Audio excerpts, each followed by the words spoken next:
Sejumlah diaspora Aceh yang tergabung dalam organisasi Aceh Sumatera National Liberation Front atau ASNLF perwakilan Denmark pada Sabtu 3 Februari lalu melakukan aksi demonstrasi damai di sudut kota Aalborg, kota keempat terbesar di Denmark. Demonstrasi yang dilakukan oleh anggota ASNLF Denmark itu kemudian ikut bergabung perwakilan imigran warga Palestina di kota setempat sambil membawa bendera Palestina. Kemudian ada bendera Papua dan juga Maluku Merdeka.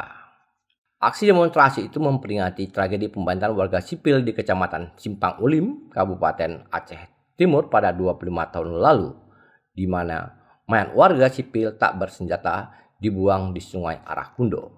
Kejadian itu juga menimpa salah seorang keluarga warga Aceh yang bermukim di Denmark. Meski sudah seperempat abad lamanya, ASNLF berharap agar tragedi yang terjadi pada 3 Februari tahun 1999 tersebut tetap diperingati setiap tahun untuk jadi pembelajaran bagi generasi Aceh ke depannya. Hari ini 3 Februari 2024, tepatnya di kota Aalborg, kota nomor 4 terbesar di Denmark. Kami diaspora Aceh dan Aceh Sumatera Kultur, juga Aceh Sumatera National Liberation Front, kami sengaja berdiri di sini untuk memperingati hari tragedi Arakundo Idijut.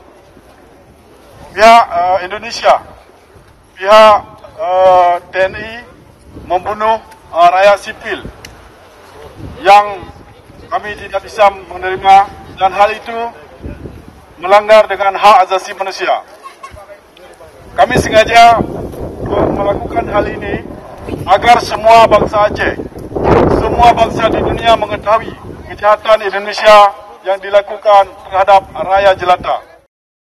Dari kota Aalborg, Denmark, tim liputan melaporkan untuk Puja TV Aceh.